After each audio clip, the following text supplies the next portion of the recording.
Boas noites. Agradecendo a Deus, a Jesus, pela oportunidade do reencontro, vamos fazer a prece que Jesus nos ensinou.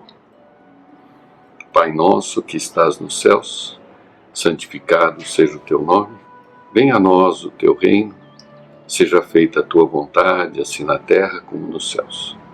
O pão nosso de cada dia nos dai hoje e sempre. Perdoa, Senhor, as nossas dívidas, assim como perdoarmos aos nossos devedores.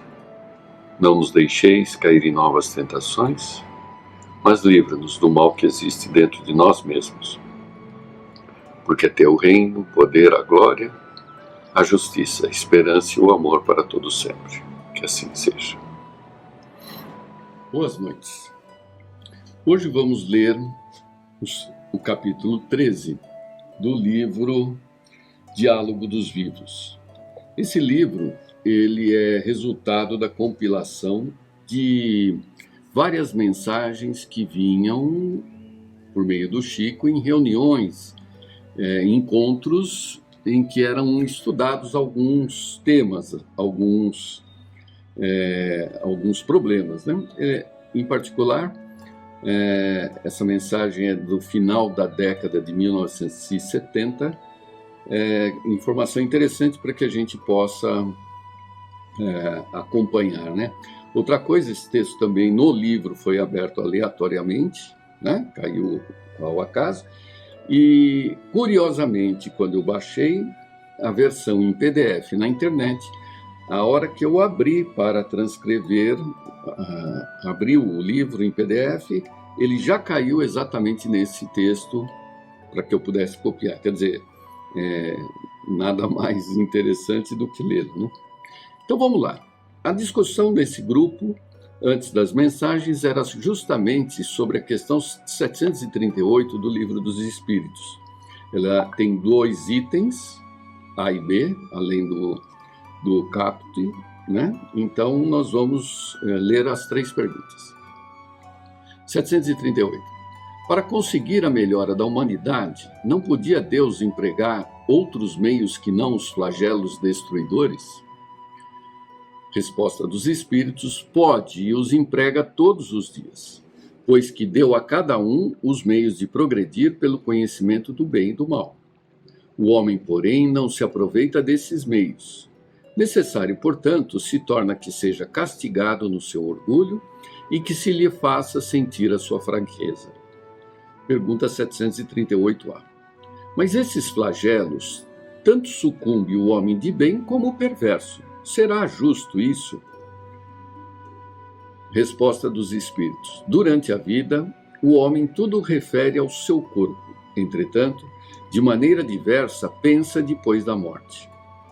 Ora, conforme temos dito, a vida do corpo bem pouca coisa é. 1 século no vosso mundo não passa de um relâmpago na eternidade. Logo, nada são os sofrimentos de alguns dias ou de alguns meses, de que tanto vos queixais. Representam um ensino que se vos dá e que vos servirá no futuro. Os espíritos que pré-existem e sobrevivem a tudo formam um mundo real. E esses, os filhos de Deus, é o objeto de toda a sua solicitude. Os corpos são meros disfarces com que eles aparecem no mundo. Por ocasião das grandes calamidades que dizimam os homens, o espetáculo é semelhante a de um exército cujos soldados, durante a guerra, ficassem com seus uniformes estragados, rotos ou perdidos. O general se preocupa mais com seus soldados do que com os uniformes deles. Pergunta 738b. Mas nem por isso as vítimas desses flagelos deixam de o ser, né? O ser aí o quê? Ou um homem de bem ou um perverso, né? Se considerasseis a vida qual ela é, e quão pouca coisa representa com relação ao infinito, menos importância lhe daríeis. Em outra vida, essas vítimas acharão ampla compensação aos seus sofrimentos, se souberem suportá-los sem murmurar. Venha por um flagelo, a morte, ou por uma causa comum, ninguém deixa por isso de morrer, desde que haja soado a hora da partida. A única diferença, em caso de flagelo, é que maior número parte ao mesmo tempo. Se, pelo pensamento, pudéssemos elevar-nos de maneira a dominar a humanidade e abrangê-la em seu conjunto, esses terríveis flagelos não nos pareceriam mais do que passageiras tempestades no destino do mundo. Muito bem, essas são as respostas no livro dos Espíritos, né? Em seguida, Emmanuel traz uma orientação intitulada Abrigo, né? Capítulo 13 desse livro, Diálogo dos Vivos. Nas grandes calamidades que irrompem na terra, cada criatura pode construir o seu próprio refúgio. Comumente no mundo, interpretamos por abrigo a fatia de espaço fechado que destinamos aos serviços de proteção e segurança. Entretanto, embora respeitemos os redutos a que se acolhem, as multidões nas horas de crise, buscando a preservação própria, consideramos que, ainda mesmo segregada em forte redoma do ponto de vista material, a pessoa humana não está livre da trombose ou da parada cardíaca, do colapso nervoso ou da tensão emocional. Então, o que ele está falando é o seguinte: podemos perecer não só pelos flagelos, pelas ocorrências externas, mas por aquelas que estão ligadas diretamente com o nosso próprio corpo. Não precisa ocorrer nenhum tipo de tragédia, flagelo, para que a gente pereça, para que a gente desencarne, né? Então não existe um abrigo absoluto, né? Fisicamente falando. Continua. Isso nos induz a reconhecer que em qualquer situação difícil, muito acima dos lugares de privilégio, precisamos de apoio íntimo que nos faculte serenidade e discernimento. Uma fortaleza na qual possamos colaborar dignamente na supressão do tumulto por fora, conservando a paz por dentro, né? Então, independente do problema, né, a segurança que nós buscamos, ela está dentro de nós mesmos. E Emmanuel continua.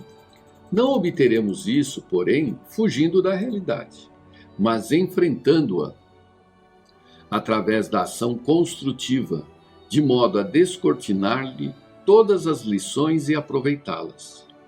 Nunca disporemos de asilo seguro, escondendo-nos em praias desertas, bojos metálicos, covas de pedra ou furnas da natureza. Eu até acrescentaria aqui, nem vacina, né? O abrigo real de cada um está no íntimo de si mesmo.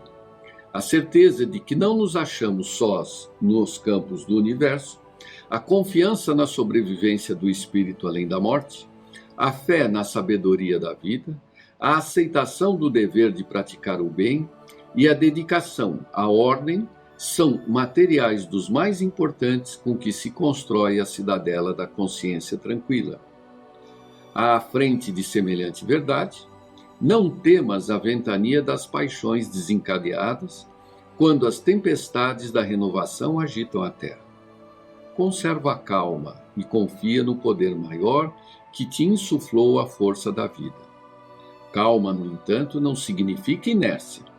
Define o estado íntimo de que se prepara a fim de fazer o melhor, sejam quais forem as circunstâncias. Ora trabalhando e espera construindo. E convençamo-nos todos, em todas as eventualidades, de que o abrigo invulnerável está sempre em nós mesmos, quando aceitamos a responsabilidade de viver com base na justiça e na misericórdia de Deus. No nosso caso específico contemporâneo, o isolamento, né, aparentemente nos isola do trabalho, porque está nos privando da presença física, né? Mas o trabalho, ele pode continuar a ser feito mesmo que nós estejamos isolados. Na medida que nós vibramos por todos os que sofrem nesse mundo, pelos que estão desencarnando, pelos que estão atuando na área da saúde e por todos aqueles que, de uma forma ou de outra, sofrem nesse mundo. Quer dizer, essa é uma forma de atuação, é uma forma de trabalho. Por quê? Porque o médium, ele se comunica, como todos nós, né, mas principalmente o médium direcionado, né, na harmonia do universo. E isso atinge tanto os encarnados quanto os desencarnados, né? Não esqueçamos que o número de desencarnados é muito maior do que o de encarnados. E quando vibramos, atingimos tanto aqueles que estão na experiência corpórea como aqueles que já deixaram este mundo, né? Mas não deixa de ser um trabalho de esclarecimento através do seu estudo, das suas vibrações, né? Das suas preces, dos seus contatos, ainda que na forma eletrônica, com aqueles que precisam de prece, de uma palavra de ânimo, consolo, né? Isso tudo representa uma atividade real. Pois bem, agora vamos no mesmo capítulo, a mensagem de Irmão Salvo, Herculano Pires, desencarnado, né? Os restos mortais. Há muitas expressões impróprias na linguagem humana. Quando falamos dos finados, daqueles que morreram, damos à morte um sentido absoluto que ela jamais possui. O que se finda com a morte não é o ser humano, mas apenas uma existência do ser imortal, numa breve passagem pelo plano físico. Mas a intuição da eternidade da vida gerou também algumas expressões acertadas. Ao falar de restos mortais, colocamos o problema da morte em seus devidos termos. Restos, nada mais do que restos de um processo biológico, pelo qual o ser real se liberta do seu envoltório animal. Que segurança queremos ter no frágil escafandro do corpo? Que abrigo nos pode dar a garantia de preservação diante do perigo?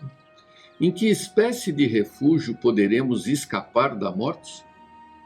Não obstante, essa garantia que procuramos no exterior está em nós mesmos, em nossa própria natureza de seres imortais. A vida aparente extingue-se com a morte, mas a vida real nunca se extingue. Geração e corrupção constituem os polos da existência física. Então, aqui um parêntese: geração, ele quer dizer o nascimento. Corrupção, aqui ele está dizendo da degradação do corpo, né? Então, vamos lá. Geração e corrupção constituem os polos da existência física. Aquém de um, ou seja, antes da geração, e além de outro, ou seja, depois da morte, a verdadeira vida se mantém inalterável. Trazemos essa verdade em nós como potência, mas precisamos transformá-la em ato, na nossa consciência, para podermos superar as ilusões do efêmero. Todo espírito tem potencialidade, o que ele pode fazer. Quando ele encarna, aí ele pratica, aí ele faz, ele consuma, né? Então, como espírito, temos potencialidades. Como encarnados, nós temos atos, realizações, consumações. Inútil querermos agarrar-nos a uma vida que se esvai a cada minuto que passa. E chamamos a isso atitude positiva, quando a positividade está precisamente no contrário, na certeza de que nada nos pode livrar da morte corporal. Mas temos uma tarefa a cumprir nessa breve existência. Temos de aprender a confiar no espírito, e para isso precisamos desenvolver as nossas faculdades espirituais. O egocentrismo exagera o instinto de conservação. Mas as guerras, os flagelos, os cataclismos esmagam o nosso egoísmo e nos obrigam a sair de nós mesmos e nos tornarmos capazes das virtudes heróicas que nos elevam acima de nós mesmos. Foi isso que o Cristo ensinou ao dizer que os que se apegam à vida perdê-la-ão, mas os que a perderem por amor à verdade a encontrarão. A morte não é o fim. Nunca seremos finados. A morte é apenas a passagem de uma condição perecível para a condição da verdadeira vida. E aqui ele termina, né, nós temos muito pouco a acrescentar, porque ambos foram excessivamente claros, né? Só registrar que a nossa condição de espírito é a imortalidade e a indestrutibilidade. Nós somos indestrutíveis, né? Como espíritos, nós temos potencialidades que Deus nos deu porque somos filhos dele. Essas potencialidades, elas se traduzem em amor, esperança, fé, justiça e muitos outros valores que temos dentro de nós, independente do que aprendemos ao longo da jornada, né? Todos esses valores, eles vão se aprimorando através da experiência na vida, né? Na experiência na vida corpórea. Podemos até dizer que a vida é aquela relacionada à existência corporal. A vida é aquela relacionada ao mundo corporal. A nossa existência é aquela em relação à espiritualidade. E lembrando ainda que nós não vivemos na espiritualidade só quando desencarnamos, não. Nós levamos uma vida dupla, simultaneamente. No estado de vigília predomina a nossa vida no mundo, mas estamos ligados à espiritualidade através do pensamento. Quando estamos dormindo, predomina a nossa convivência no mundo espiritual, mas ainda estamos ligados ao corpo. E essa duplicidade de vida, né, exige alimentos, né? Os alimentos do corpo nós conhecemos claramente, mas os alimentos do espírito podem ser resumidos na fé, na esperança e na prática do amor. Boas noites e até a próxima semana.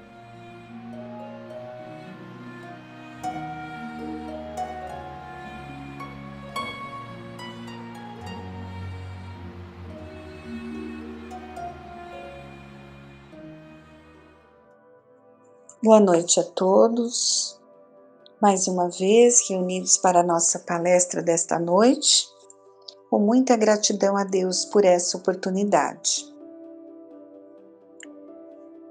Vamos refletir hoje sobre um tema que é muito estudado na doutrina espírita, que é a questão da obsessão.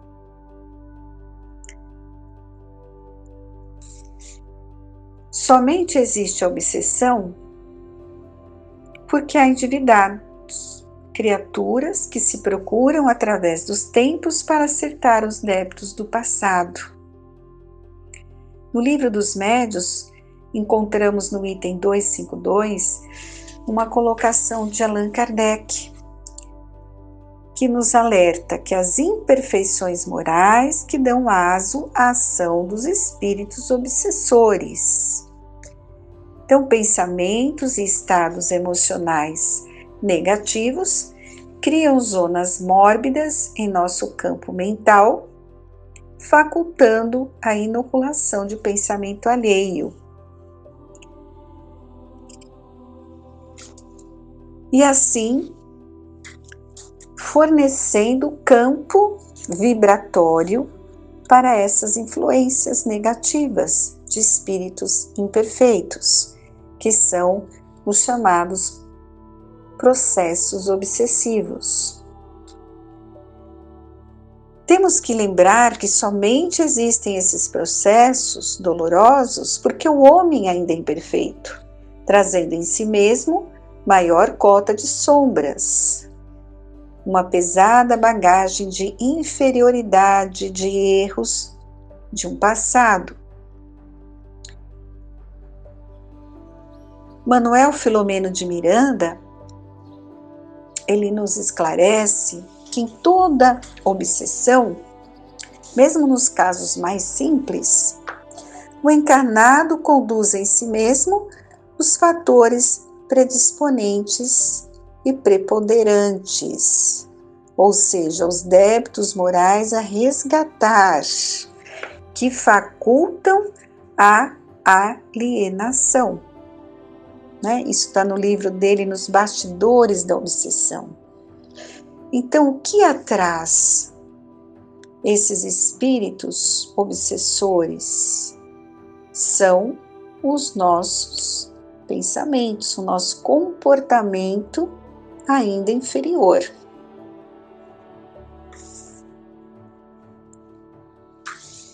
E quem são os nossos obsessores, né?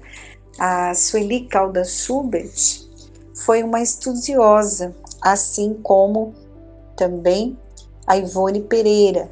Ivone Pereira tem vários textos e ela falava com muito carinho dos seus obsessores. É muito interessante, porque a doutrina espírita, ela nos deixa bem claro que não há vítimas. Somos devedores uns dos outros. Se algum espírito me persegue, está atuando negativamente sobre mim, tem ódio, rancor, é porque eu fiz algo para ele. Ele não me perdoou. Então, com esta compreensão de não sermos vítimas, muda totalmente a visão de encarar essa perseguição, não é mesmo? Então, quem é o obsessor? É uma pessoa como nós. Não é um monstro saído das trevas, não é? Não é um ser diferente que só vive de crueldades. Não, ele é um espírito como nós, em evolução, que traz ali as suas dificuldades, como nós trazemos. E mais importante de tudo, é saber que não é um ser estranho a nós. Pelo contrário, é alguém que privou de nossa convivência, da nossa intimidade.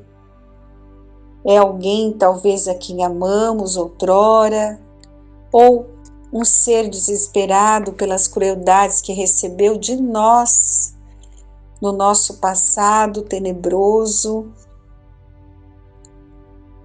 É aquilo, não somos vítimas, né? E sofremos essa aproximação para o nosso próprio benefício. É preciso buscarmos o perdão. E mesmo estando encarnados, e esses espíritos desencarnados, nós temos a oportunidade deles nos encontrarem e através do nosso comportamento, dependendo da vida atual que escolhemos hoje, podemos mudar todo o processo. Então lembremos sempre, o obsessor é um irmão a quem os sofrimentos e desenganos desequilibraram, certamente com a nossa participação. Muitas vezes, quando nós chegamos à casa espírita, em desequilíbrio, e conversando ali no atendimento doutrinário, nos tratamentos, ficamos sabendo que está acontecendo uma influência, uma atuação intensa, negativa, e logo ali nos colocamos, condenando esses obsessores, querendo que a casa espírita retire esses obsessores da nossa vida, porque nós não temos consciência de todo o processo.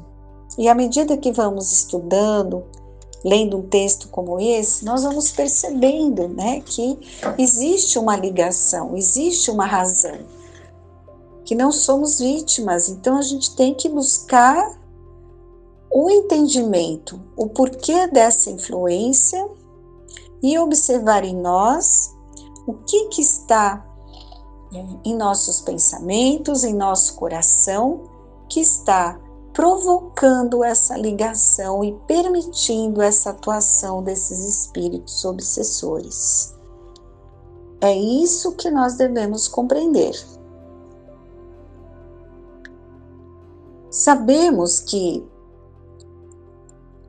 a atuação desses espíritos realmente não nos faz bem, pelos prejuízos que a sua aproximação e sintonia podem ocasionar.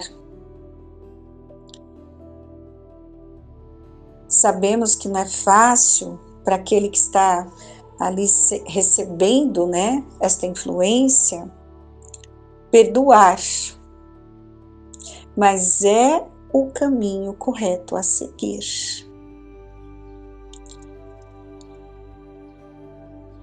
Através do conhecimento da reencarnação, das vidas sucessivas, sabemos que nós temos toda uma trajetória percorrida e compromissos que adquirimos no decorrer dessas sucessivas reencarnações. Então, com certeza, muitos erros cometemos. Então, perdoar é o caminho. E até como a Ivone Pereira tão bem ensinou e exemplificou, ela aprendeu a amar a todos os obsessores. A doutrina espírita nos vem ensinar a verdade. E essa verdade, ela nos faz enxergar por dentro de nós mesmos. Nós não podemos temer o autoexame, a autoanálise, para que a gente possa enxergar as nossas deficiências. E diante dessa conscientização de que trazemos sim sentimentos ali muito arraigados em nossos corações, é que nos lançamos à reforma íntima. Primeiro vem o mergulho dentro do nosso eu, o reencontro doloroso, mas muito essencial. E depois a reconstrução.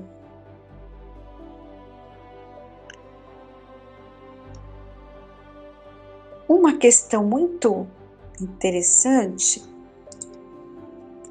quando o obsessor ele surge em nosso caminho, ele nos enxerga tal qual fomos ou somos. Ele nos conhece de longa data e não se iludirá se hoje nos apresentamos com outra capa, outro corpo. Ele nos vê tal como nos viu quando nos defrontamos no pretérito. Para ele, o tempo parou no instante em que foi ferido mortalmente, no momento em que teve os seus sonhos destruídos e quando se sentiu traído ou injustiçado. O tempo parou ali e, consequentemente, aquele que está sendo perseguido é também a mesma criatura, para a qual não haveria nenhum modo de mascarar-se caso tentasse. Eles nos conhecem, né? Mesmo nós estando num corpo diferente, mas a alma, o espírito é o mesmo. Então, eles nos conhecem de outras encarnações, por isso que nos encontram. E sabem que somos aquele espírito que prejudicamos ele no passado. Então, todo obsessor é um irmão enfermo e infeliz. Ele está dominado por uma ideia fixa de vingar-se. Ele esquece de tudo e passa a viver em função dessa vingança, do alvo dos seus planos. Né? E eles não são totalmente maus. É preciso que nós lembremos disso. Ninguém é absolutamente mau. São doentes da alma, mas todos possuem sementes de bondade, recursos positivos que estão abafados, adormecidos. Então, todos os obsessores e também aqueles que são os obsediados são todos espíritos, como nós, são seres que sofrem, são carentes de afeto, compreensão e amor, seres infelizes para os quais o Espiritismo veio trazer o consolo e a esperança de uma vida nova de amor e paz. E lembremos, nem todo obsessor tem consciência do mal que está praticando. Existem muitos que agem por amor, por zelo, pensando em ajudar ou querendo apenas ficar junto do ser querido e acabam provocando situações de influência negativa.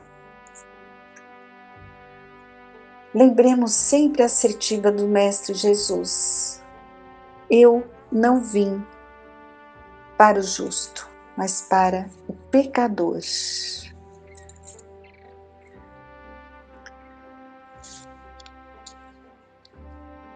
Tem uma história pequena da Sueli Caldas Schubert que é muito interessante. É um caso de uma senhora que frequentava o centro espírita e que ela se viu de um instante para outro acometida de uma tristeza inexplicável. Depois veio um desânimo, sentia-se sem forças, ficava quase o dia todo no leito, chorava muito. Foi examinada por vários médicos que não acharam nenhum mal que justificasse o seu estado. Resolveu procurar a casa espírita para orientação e passes. E durante o atendimento, verificou-se que ela estava sob uma influência espiritual muito intensa. E o espírito que a acompanhava era sua própria irmã, desencarnada há algum tempo, de maneira repentina, e que havia sido uma pessoa muito boa, havendo inclusive entre elas uma afeição muito grande. E aí foi feito o esclarecimento da irmã desencarnada na reunião e o resultado foi imediato, né? A senhora ali curou-se, passando a levar uma vida normal. Então acontece muitas situações assim. São criaturas que nos amam, mas não compreendem que eles têm que seguir o caminho após o desencarne e ficam apegados ali com aqueles que têm uma ligação muito intensa, só que acabam provocando um mal-estar na pessoa, né? Então pode acontecer sim. Um outro caso foi um caso de um espírito que se comunicou numa reunião no centro, muito educado, distinto, tratava ao esclarecedor com toda a calma e gentileza. Dizia-se, na verdade, perseguindo uma pessoa a quem odiava, mas não tinha raiva de mais ninguém. Acreditava em Deus, em Jesus, no amor, mas não tinha vontade de abandonar a seu intento. Mesmo com todos esses dados positivos de caráter, o seu esclarecimento foi demorado, rendendo-se por fim à evidência do amor diante da aproximação de um espírito a quem muito amava e que foi por ele visto durante os trabalhos. Então vejam, né, a importância das reuniões de desobsessão numa casa espírita. Como diz também Sueli Caldas, a reunião de desobsessão é um oásis de refazimento espiritual, um pronto socorro de espíritos sofredores, hospital do amor para doentes da alma. Quantos espíritos, né, são ali recebidos, recebem tratamento, obsessores, obsediados, chagas morais, as dores que são esculpidas no âmago do ser, coração que renegou a Deus, todos eles que representam o cortejo das agonias humanas só alcançarão alívio e tratamento resposta e orientação na medicação universal do amor. Então, como é que se curam essas influências, essas ligações do passado com muita persuasão e amor, com esclarecimento. Não tem como afastar esses espíritos, evitando a atuação. Nós temos que acolher, esclarecer e tocar o coração desses espíritos. Daí a importância do obsediado, daquele que sofre a influência, se ajudar, transformando o seu comportamento, retirando do seu coração, dos seus pensamentos, todo o material fluídico